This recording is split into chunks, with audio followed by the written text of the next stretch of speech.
So with that, it is 10:05, and I'm going to hand it off to our partners at Lendistry, who have been with PIDC now for a year, helping us through the pandemic and delivering emergency funds to you. So some of you will be very familiar with Lendistry from the PPP program, the Paycheck Protection Program, working alongside of us here in Philadelphia.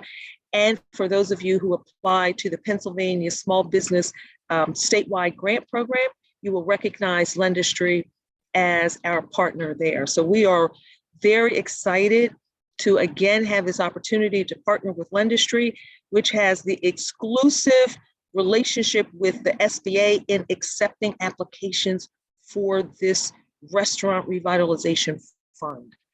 So again, we're very happy to have Clarence Campbell and Tucker McNulty, who are economic development professionals as well as banking professionals who are leading today's webinar. So with that, I'm going to turn it over to Lendistry.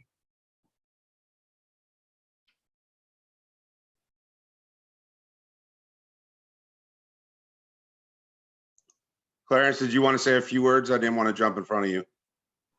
Yeah, great. Well, thank you, Tucker. And Marla, thank you so much for having us. We're always excited to partner with our great partners over there at PIDC. Welcome to all who are joining to learn about this really critical initiative with the Restaurant Revitalization Fund.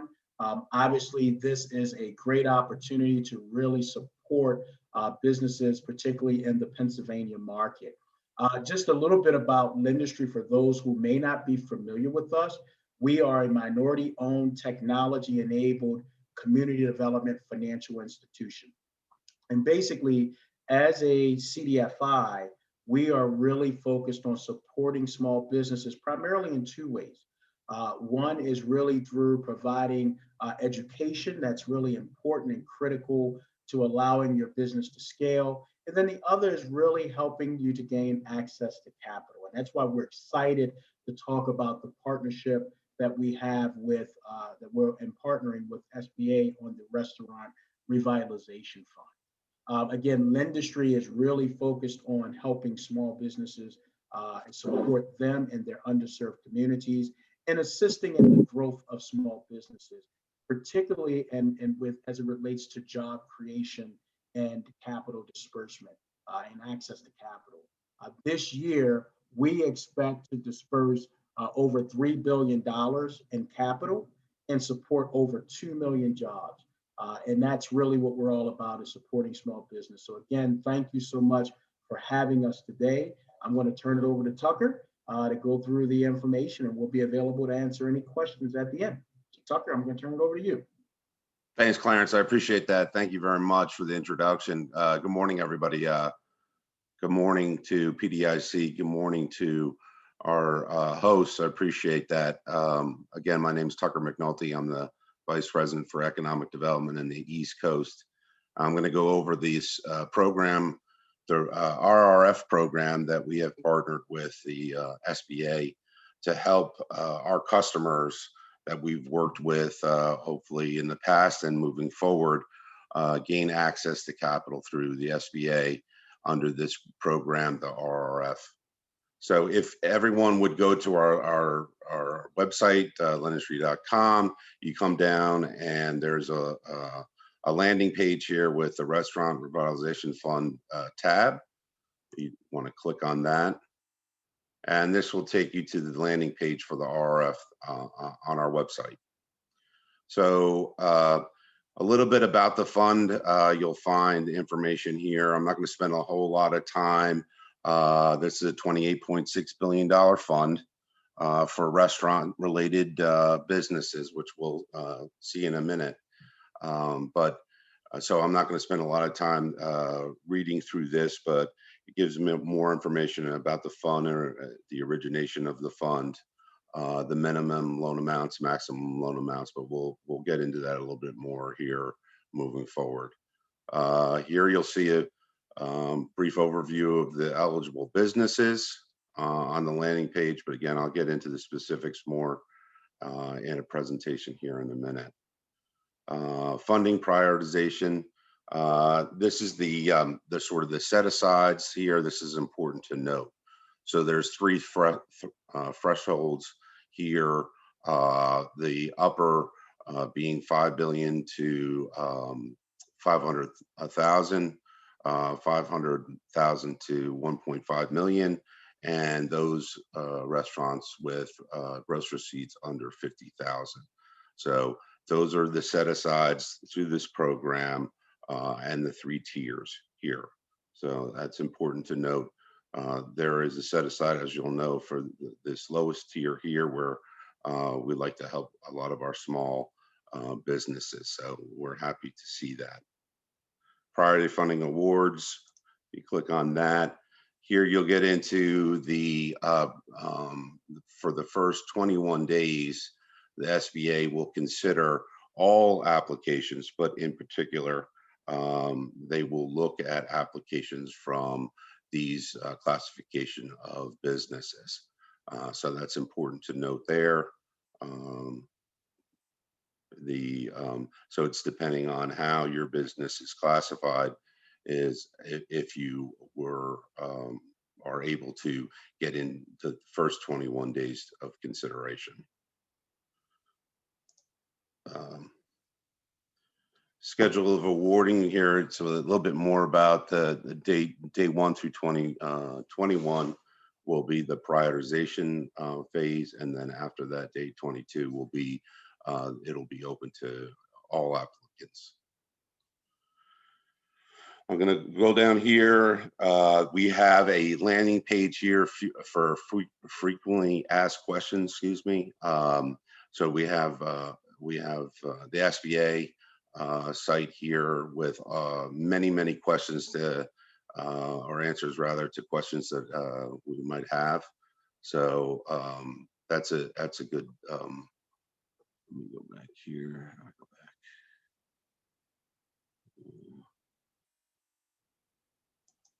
My back button is not working here.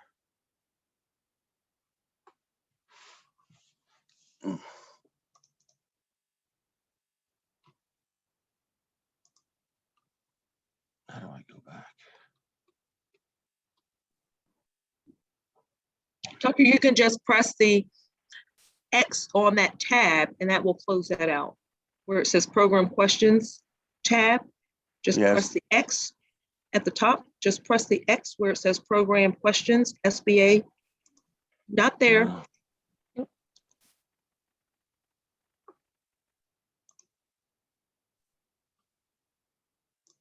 I'm sorry about that. That's okay.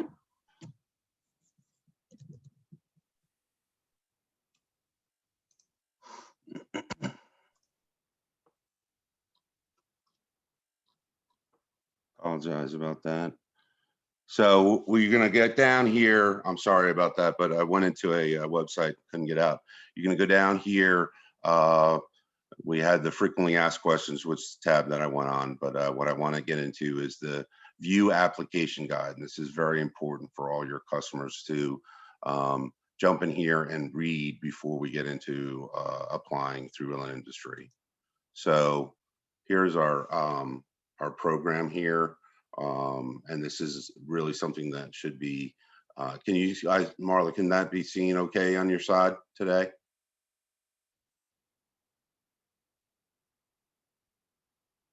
Yeah, we can see it clearly, Tucker. Okay. They have, as I went over when the start of the program here and the funding amount. So we went over that earlier. Here, I want to get into the eligible entities. So it's important to note it's a wide range of entities that you can qualify, from restaurants, caterers, brew pubs, wineries. The important thing here to note is with wineries, 33% of the gross receipts have to be on premises eating.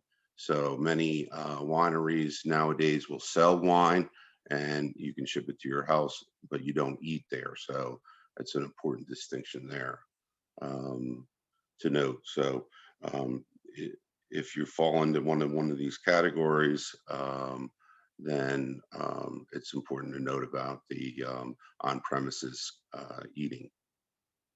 You get into the calculations, there's 4 calculations.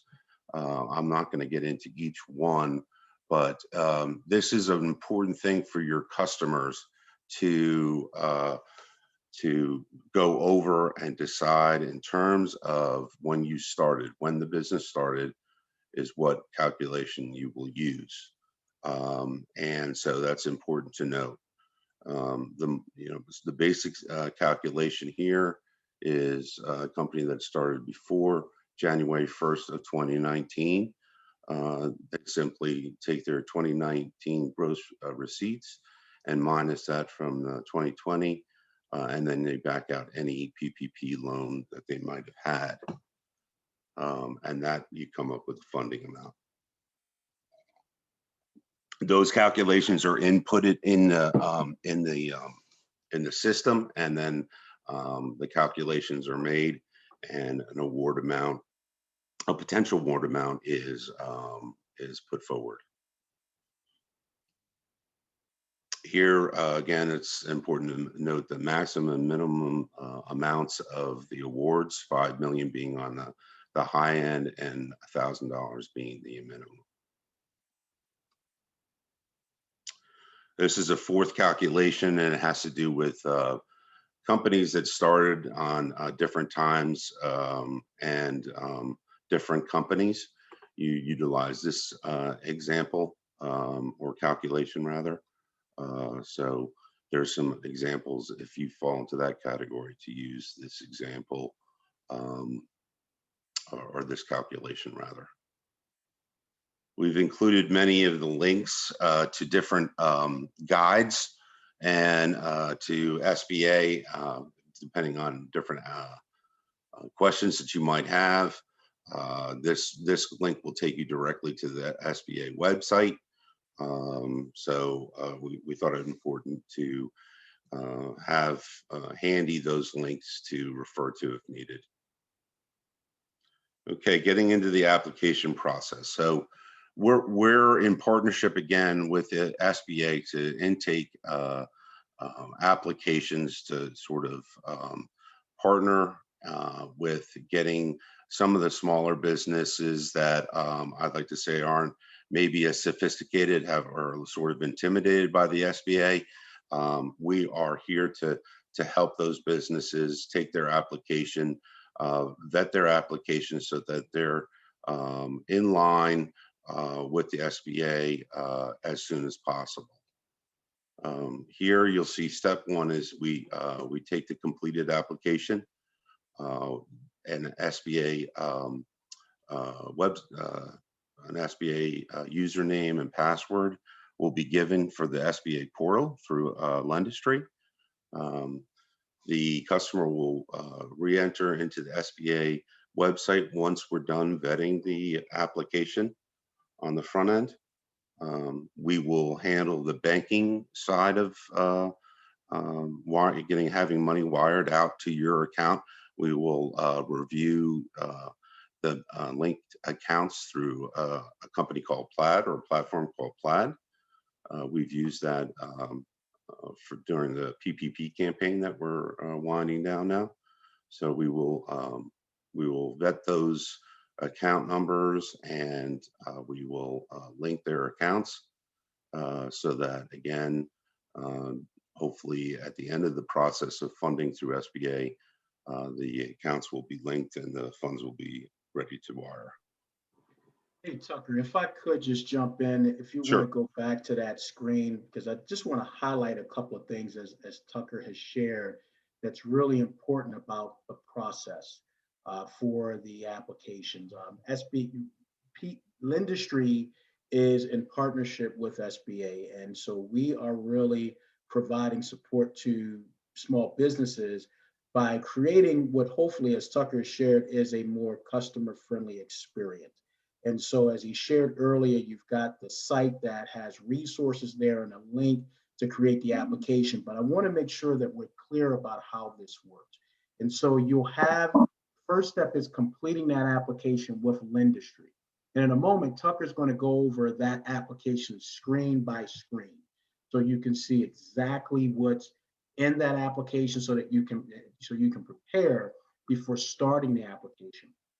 But once you complete the application through Lendistry, we connect everything to the SBA. So all the information that you provide is then sent to the SBA. So starting in step 2 is where we actually provide you with a username to log right into the SBA portal, because our role is really helping to facilitate the application. SBA is still going to review, underwrite, and fund all of the applications that are approved. So in step 2, you'd get the information to log into the SBA portal.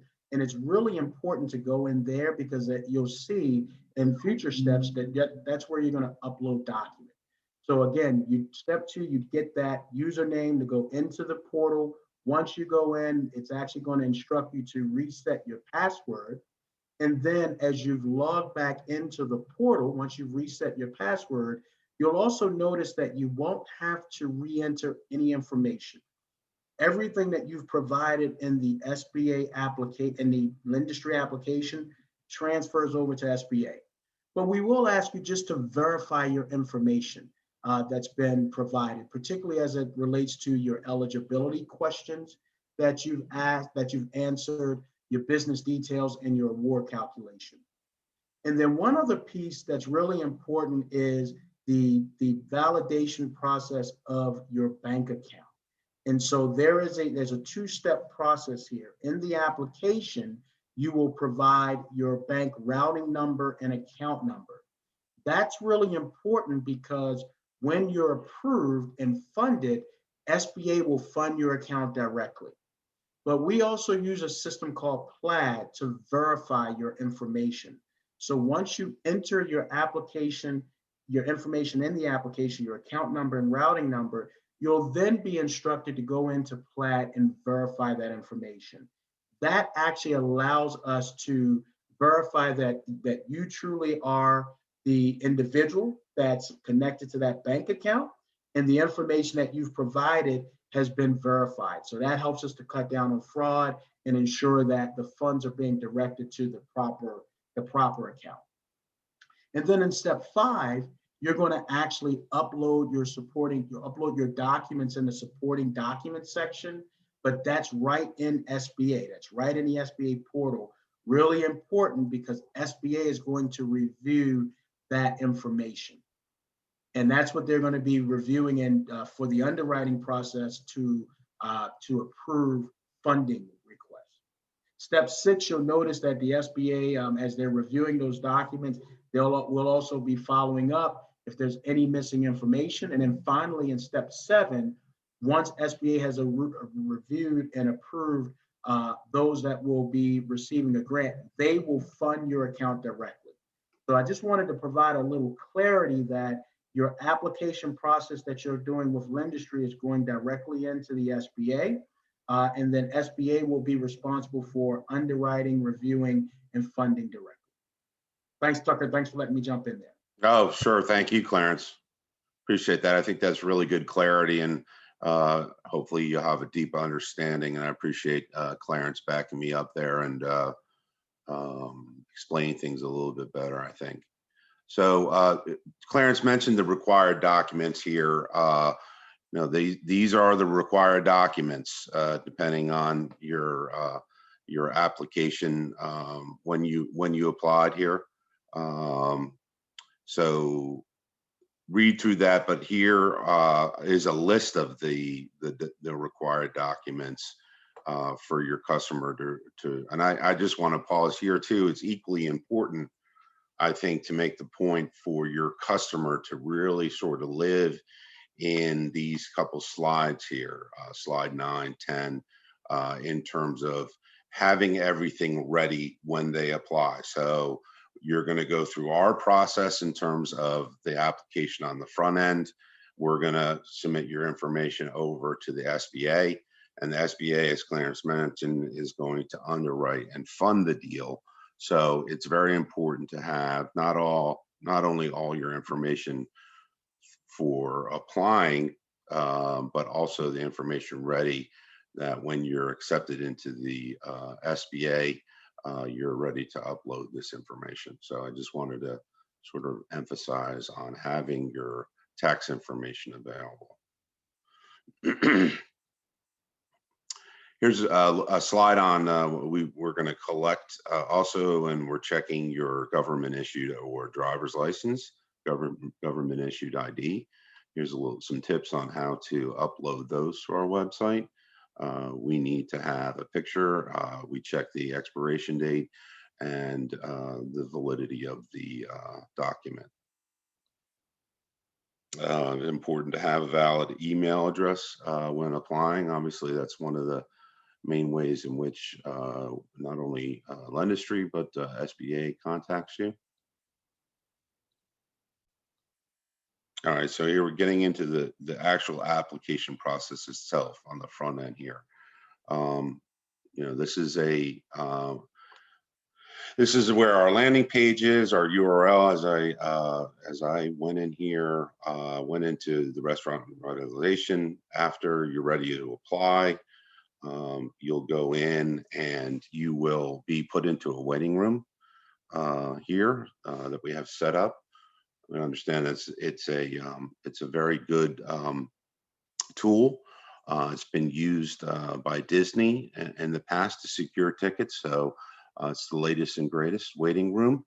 Obviously, we live in a virtual world, so when your number is called, then you will go here, create an account. You'll fill in the information, and this is the information that will be shared with the SBA to create the account. So you're going to start a new application once you enter the portal. And there are many of the questions here that you can go through to sort of familiarize yourself with the application and the requirements here.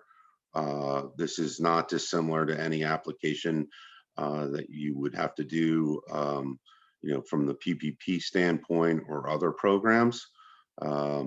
So it's important to go through here and accurately list about your business and all the information, because this will all be reviewed again by Lendistry and by the SBA. Self-identify your type of business here. Moving down, more about the business details, social security number, INI number, tax ID number, additional ownership information,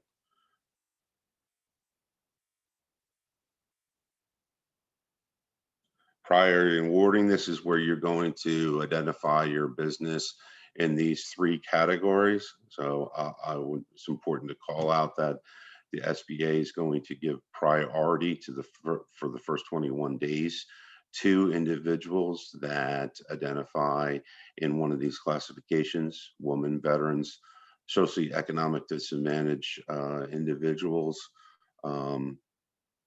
So those are the priority funding groups if you fall into one of those or identify into one of those classifications.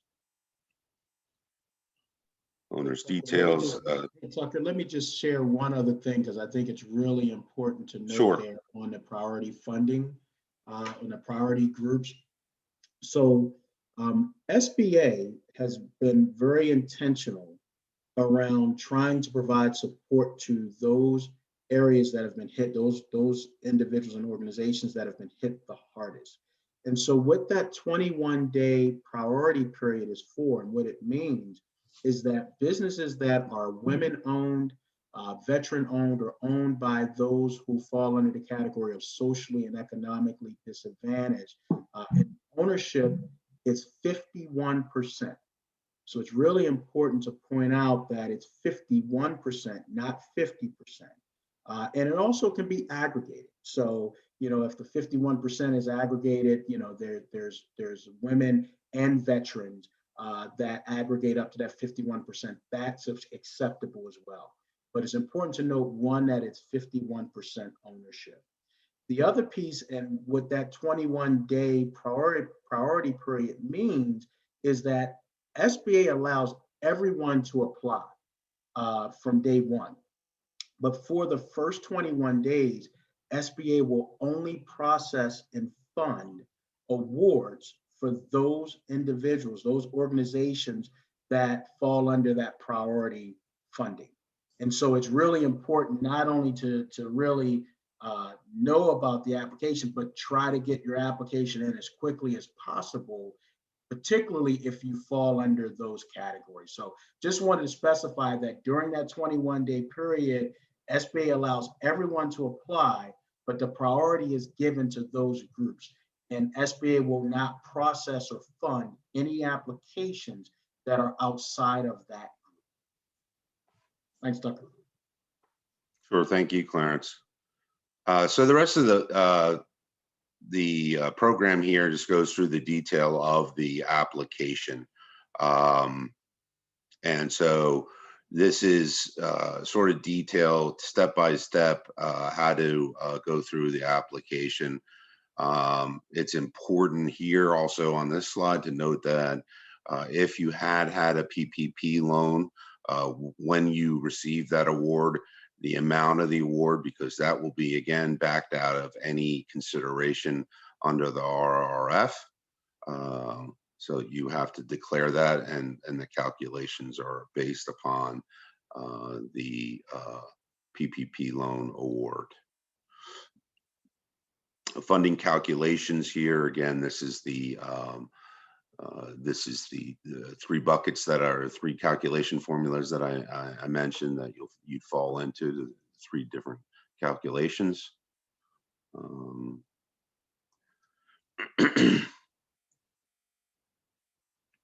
What is the proposed proceeds going towards?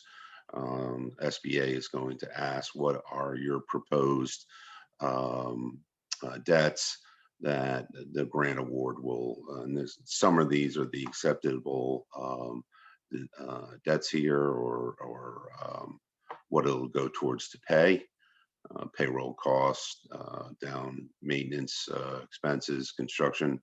Here, I think this is kind of an interesting, I know that many of the businesses that I worked with in an economic development setting, when I wear that hat, they have built outside dining structures.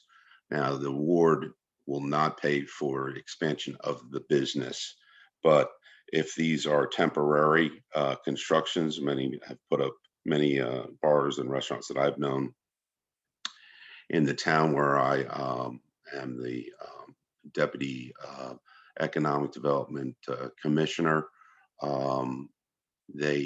We've approved many temporary structures for outside dining.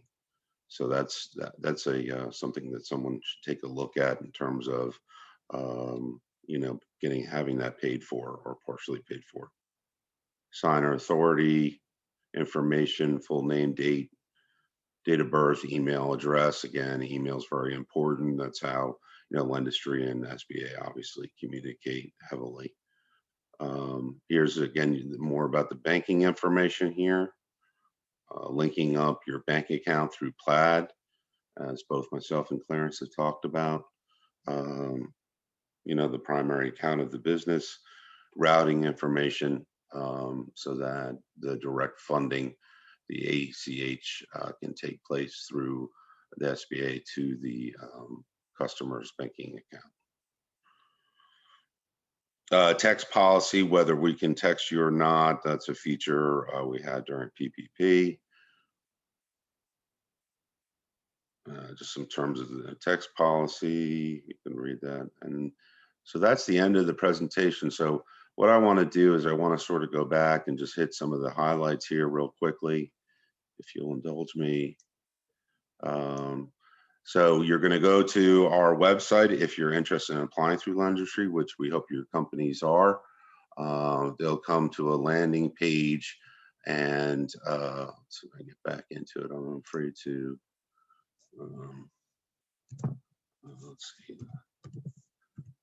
Let's see. So they're going to go to our website here. This is our home landing page. You can see we're working on the California grant, PPP. Your customer, if they're interested in the RRF, they're going to click on this, come to our page or set up for the RRF. Many of the information I went through in the programs here. I just want to make some highlights here. Funding prioritization, again, within the span of the program, there's 3 tiers here that are set-asides for those companies with gross receipts and those financial barriers there. So that's important to note. Priority awarding funding, just going through this real quickly again for the first 21 days, as Clarence mentioned. Again, this is critically important that the SBA is really paying a lot of attention. As I mentioned yesterday, the first PPP, we know a lot of the large companies got big chunks of PPP.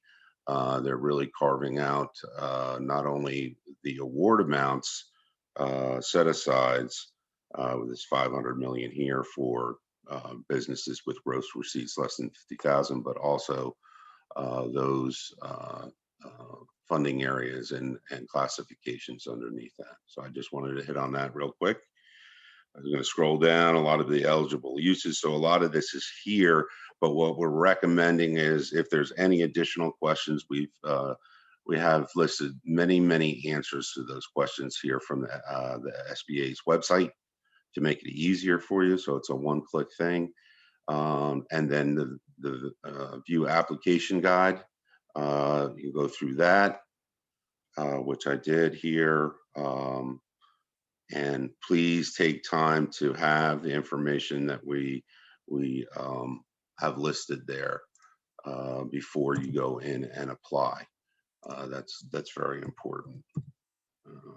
Keep going back and forth here. So after you're done going through the presentation and gathering your information, you're going to come down here and start your application. And as promised, the get in line queue is here, and that will take you into the picture screenshot that I showed of the waiting room, and then into our portal to apply. So with that, I will stop here and take any questions. I don't know if our monitor is going to jump in, or I'd be happy to answer any questions that came through the chat, or I didn't hear anybody raise their hand, although they may have. Tucker, one of the things I'd like you to emphasize is what happens if someone submits an application directly to the SBA portal and there is a problem. So they get the application in, they get in line. What happens if there is a problem in the application? What happens to their place in line? An application that they applied directly to SBA or through Lendistry? I'm saying directly through SBA because I know what the benefit of working with Lendistry is. So I want people to understand what happens. What's the value of working with Lendistry and having your application submitted through Lendistry versus if they submit their application directly to the SBA. So what's the value? Right. I mean, I'm happy to jump in here if Clarence has any additional thoughts, but first of all, you can do both. So we want to be transparent. You can apply directly through the SBA, and you can apply through Lendistry. I think that you're going to get a little bit better, as Clarence alluded to, customer experience, perhaps working through us. We're going to vet your application and make sure that, again, all the I's and the T's are crossed, I's are dotted and the T's are crossed, and that you're ready to go. So you're not sort of fumbling around. We're doing more of the coaching type of aspect where we're really imploring a lot of our customers that we interact with that don't have all their information, to have all their information together. So we're sort of acting as a stopgap measure to help those customers that might not be as savvy, might not have all that information lined up. So I think that's the benefit. And as being what we say maybe oversubscribed in terms of the funds available, it's a supply versus demand situation, a classic economic situation where, you know, the supply is not very great in terms of funding awards through this program, although it sounds like a large number. It's nationwide. So it's a very competitive funding process, and getting your place in line and moving forward and having a complete, clean application is what we will help you do. Clarence, any other additional thoughts? Yeah, for sure. And Marla, I think that's a really good question that you've asked in terms of what happens if something is not correct. And so part of what happens through the application process for Lendistry, if there are Clarence, I'm sorry, you faded a little bit. Oh, I'm sorry. Can you all hear me okay? Can you hear me now? I hear you. Perfect. So what happens if there's missing information? We actually provide right there on the website, and Tucker, maybe you can just go back to the site and show the call center information. We provide our call center information that you can call in to make an adjustment, because one thing that's really important is once you submit your application, you won't be able to update it. And that's either through us or even through the SBA website, so through the SBA portal. So we actually have agents that are available to take questions and help you through the process and make up updates as they are needed as well. I do want to point out though, and this is really important for the application, and this is important because SBA expects this application process and for the Restaurant Revitalization Fund to be oversubscribed, and it really operates on a first come, first served basis. And so it really is important as you're going through the application to really pay care and be mindful of what you're inputting there, to ensure that you've got the correct information, particularly as you're entering information around the funding tables as it relates to your gross receipts. That information is going to be really important for those who have received PPP funding. One of the things that SBA has been very clear on is that you want to apply for this exactly the way you apply for the PPP. So you want to use the same information. Don't change the name of your business or anything of that nature. You want to make sure you're putting that information in, because while the application can be corrected, if there are errors, it could cause a delay in processing. And that's very important as it relates to a program like this that is on a first come, first serve, and is going to be oversubscribed. So again, Marla, more specifically to your question, we're actually reaching out to customers to try to resolve any issues that we're identifying. We have a call center that's available, as well as SBA. But we also want to make sure that we're being very taking care with the application. And that's why before you start it, I recommend going into the program guide that Tucker has gone through and look at the fields, look at what's going to be asked, and ensure you have that information there. Some of what we've seen thus far are business owners that have tried to put information in by memory, and it's caused some challenges, particularly with the funding table. So have your tax returns in front of you or your financial statement so that you can put the information directly in to the application.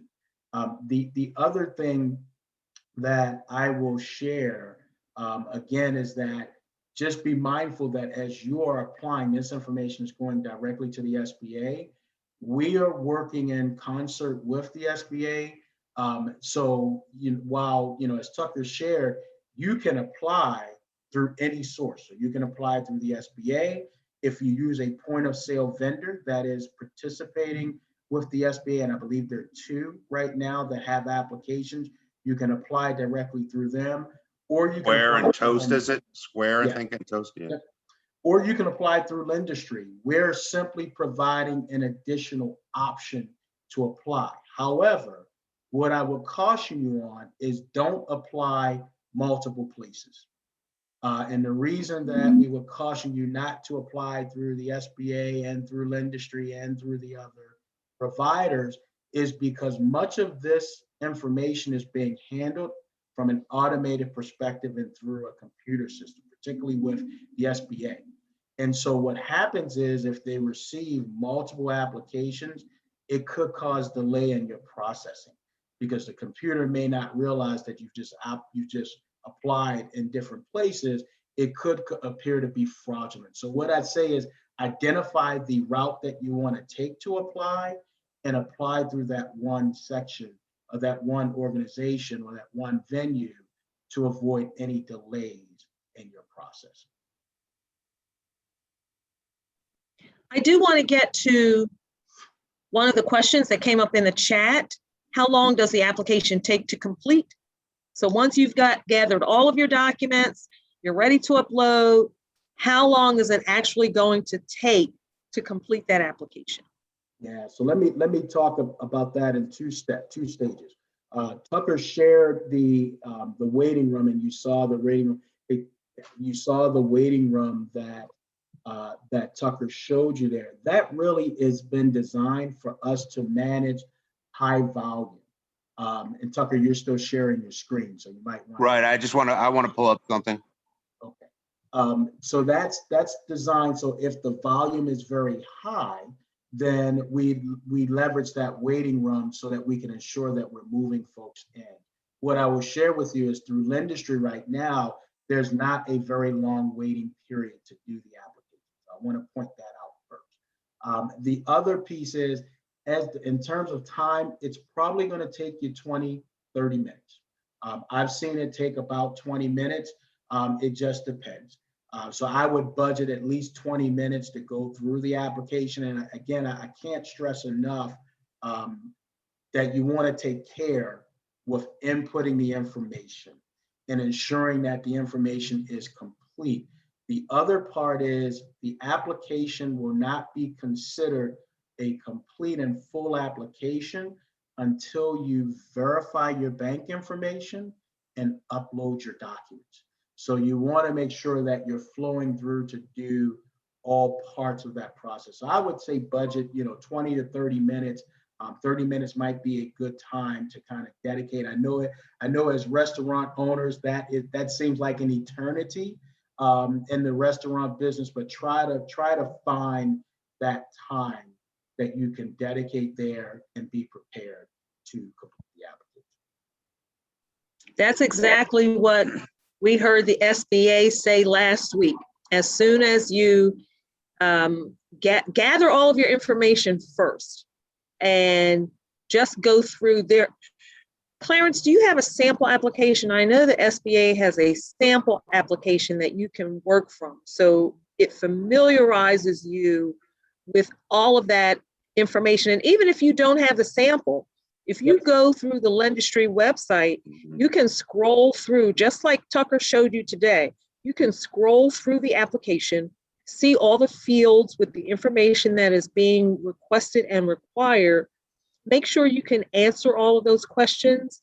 And as Clarence said, make sure you identify your company the same way as you did with the PPP program so that there are no differences and no discrepancies. We heard that is one of the big impediments that companies sometimes, Clarence, as you said, they depend on memory. We don't want you to depend on memory. We want you to go back to, if you apply for the Paycheck Protection Program or the Economic Injury Disaster Loan Program, and however you identified your company, the EIN, all of those identifiers, make sure you're using it exactly the same way. You want to make sure that when you submit, apply, that you have all of that information ready. And just as Clarence heard and said, and we heard it last week, I think I was on like 5 webinars with the SBA, and they all said the same thing. Once you have all of that information ready, it's going to take you about 20 minutes. And so Clarence is giving you a grace period. So sketch off 30 minutes but you want to make sure you get it right and have everything that you need before you start completing the actual application.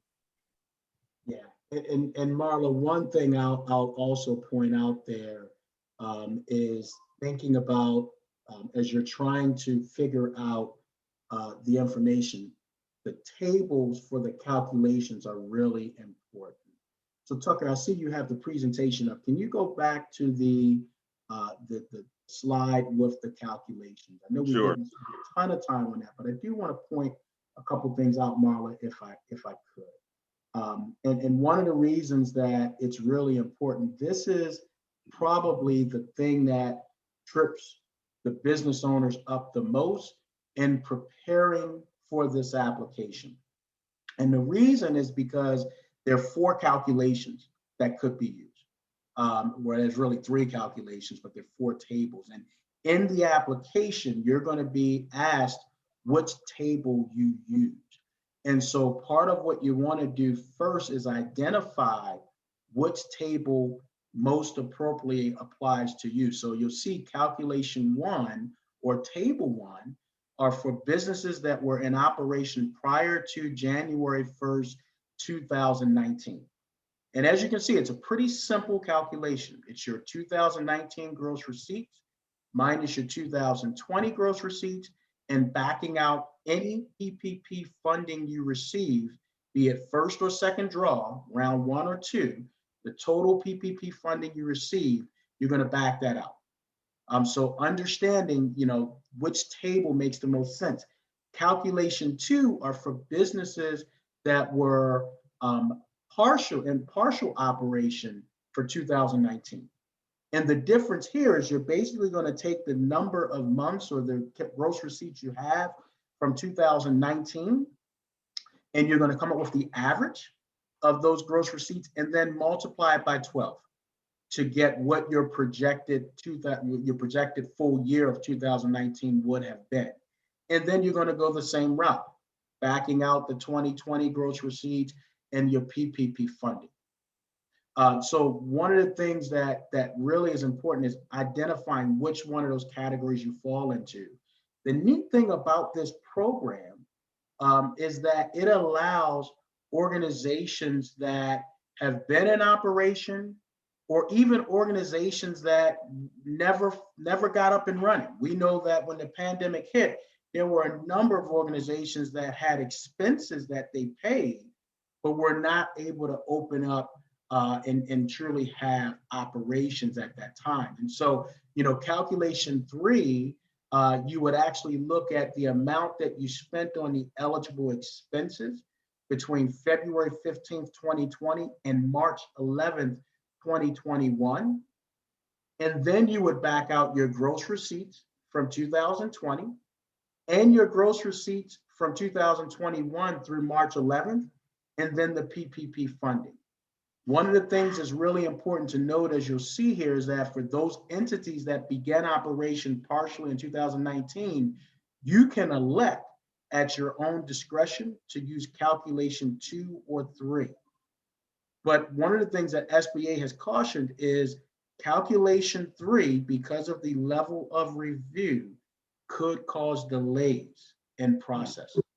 So just understand that as you're looking at that piece. More information. If you go to the next page, it's also important to understand, I'm sorry, go down one.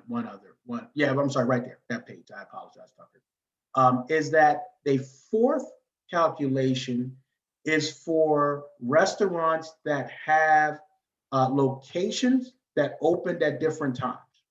So you could essentially have a location that opened at different times that would require a different calculation. So again, in this example 1, it says an applicant owns a restaurant that has been open since 2015, and another restaurant that has been open since 2020.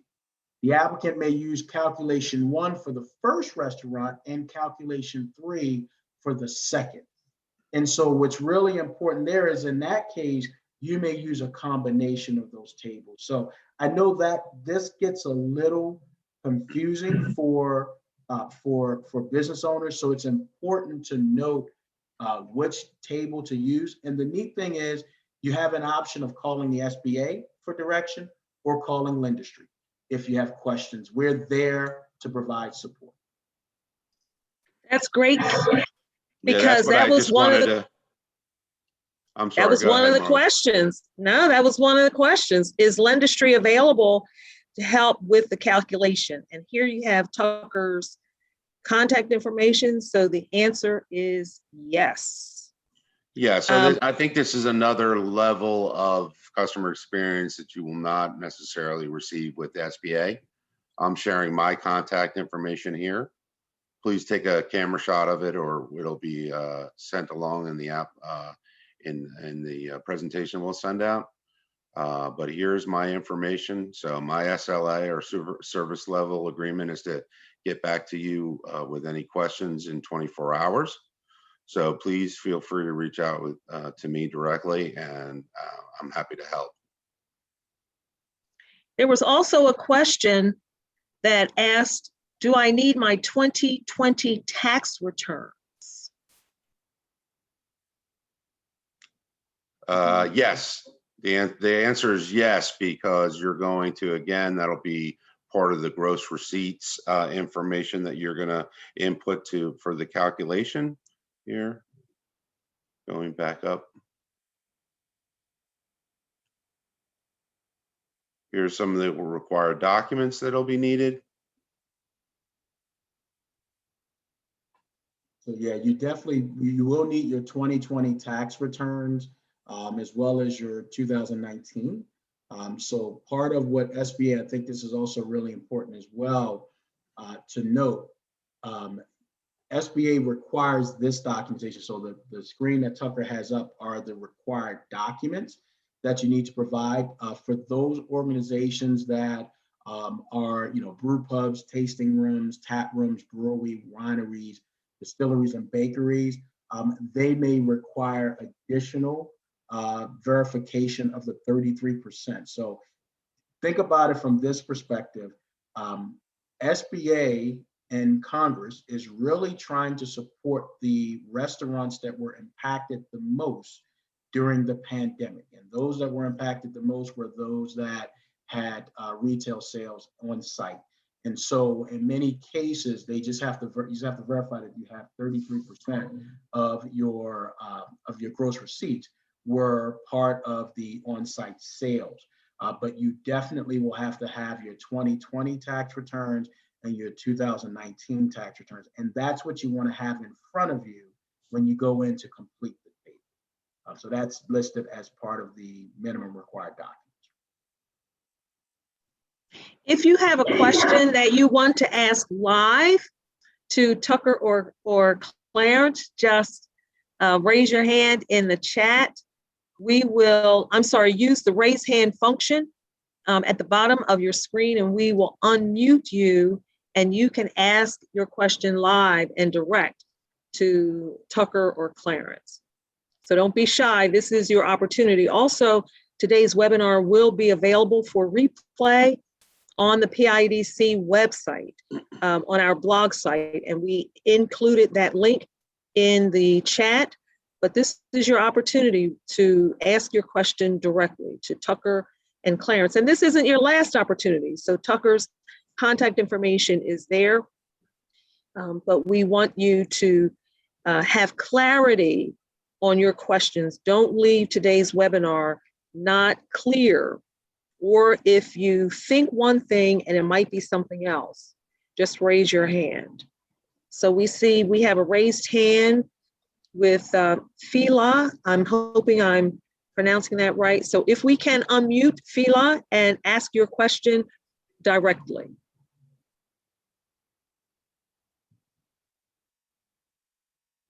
Greetings, everyone. It's Fela. So thank you for the opportunity Sorry. to speak. So I guess my question is, I don't have a physical restaurant location, but I sold my products in numerous small businesses across Philadelphia.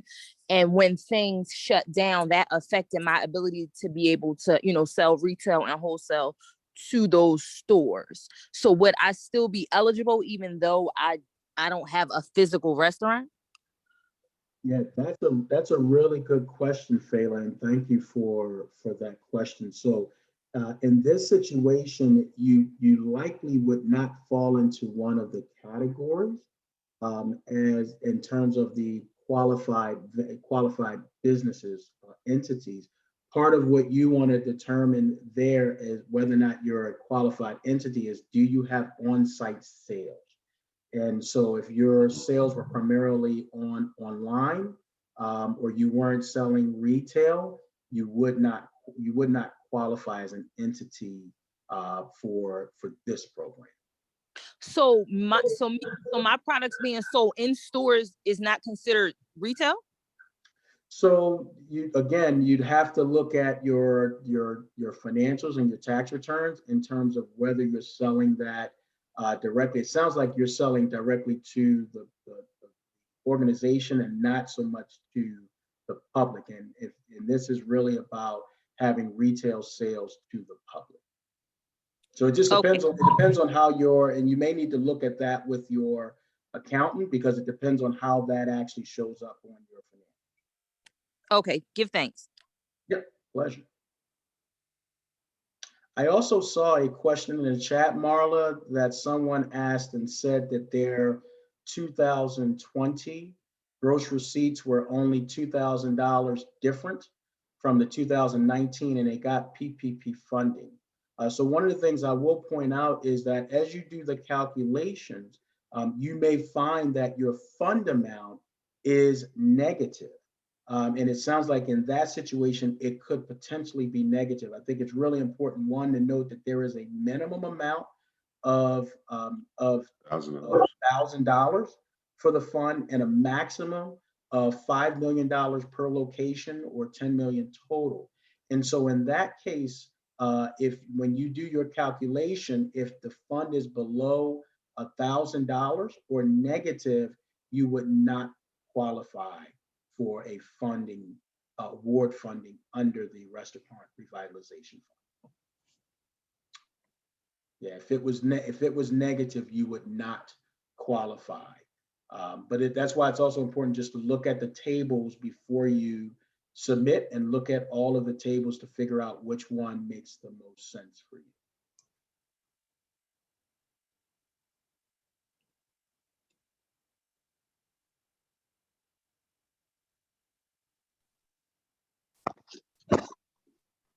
Other questions?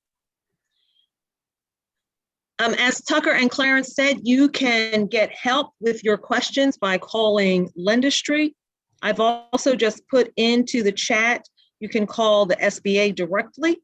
They have a hotline number that is open Monday through Friday, 8 a.m.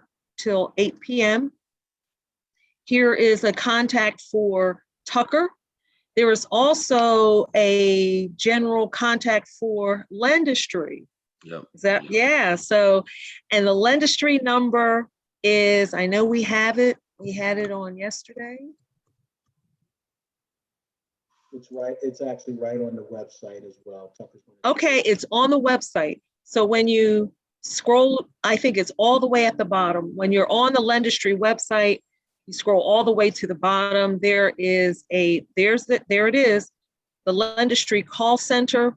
Please note it is open from 10 a.m. till 10 p.m. Eastern Standard Time. Our friends at Lendistry are headquartered in California.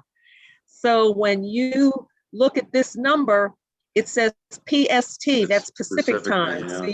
Yeah. So you got to add the East Coast hours. So the East Coast hours are 10 a.m. until 10 p.m. Monday through Friday. So if you call them as soon as we finish today's webinar, you'll get them. Any other questions? We want to make sure we don't want to drag this on unnecessarily. It's 11:04. We just want to make sure that all of your questions are answered while we have the Lendistry experts here. And I will add, I think Clarence said this early on, but Lendistry is one of the largest CDFI SBA lenders in the country.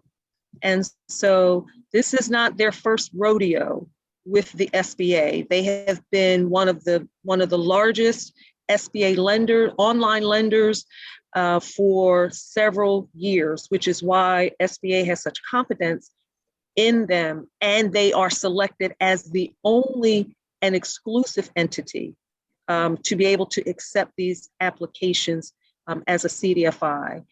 So we are grateful for the experience and the relationship that Lendistry has with SBA, which certainly helps us here in Philadelphia in being able to get this information to you, our clients.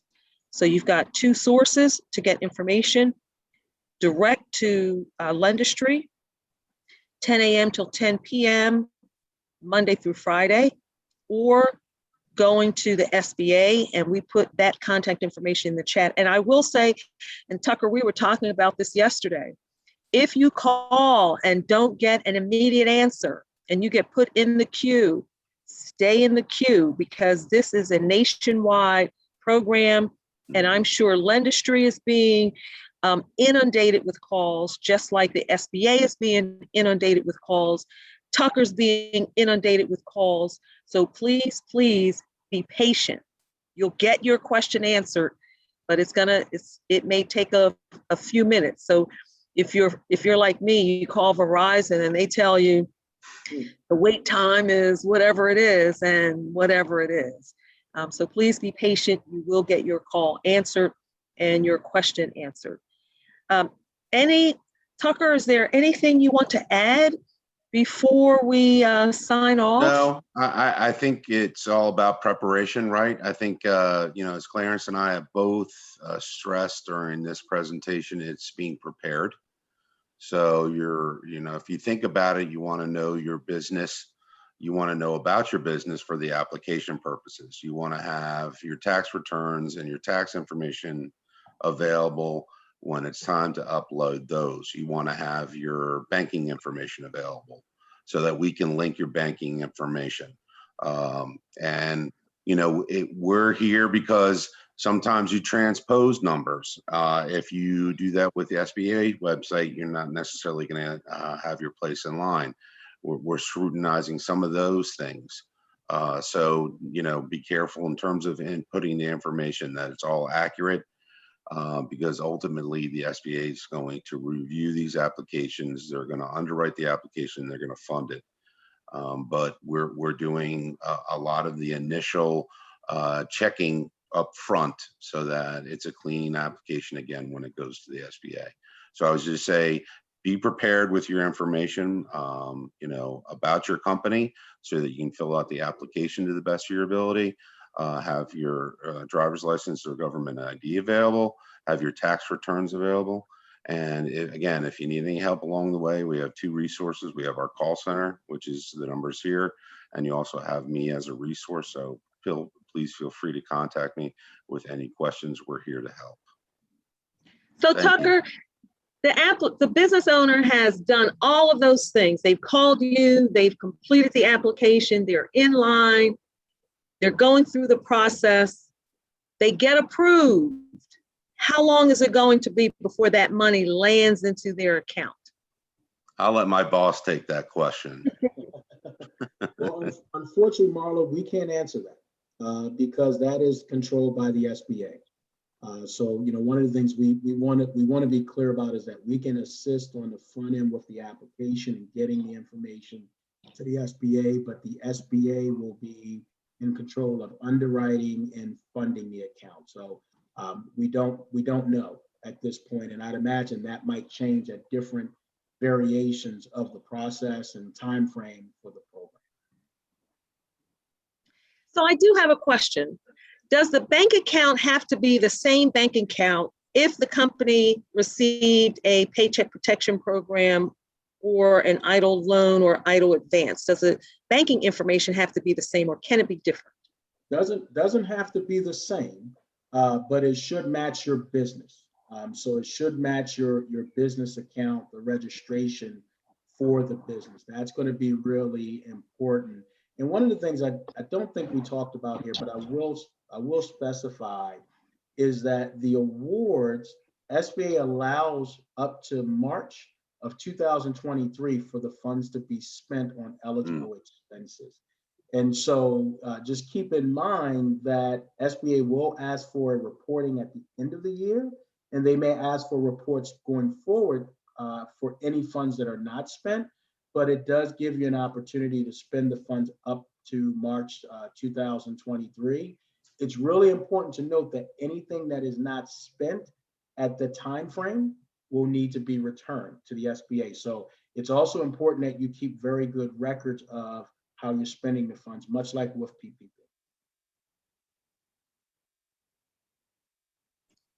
Very good information. Okay, if, as my pastor says, if all hearts and minds are clear, I think it's time for the benediction. So thank you, Tucker. Thank you, Clarence. Thank you for our tech team who's monitoring our check. Marcus, for our tech who's making all of this work. Alex, we thank you all. Remember, make sure you have signed up for the PIDC newsletter. If you missed any of the webinars, we have replays. That information is available on our website.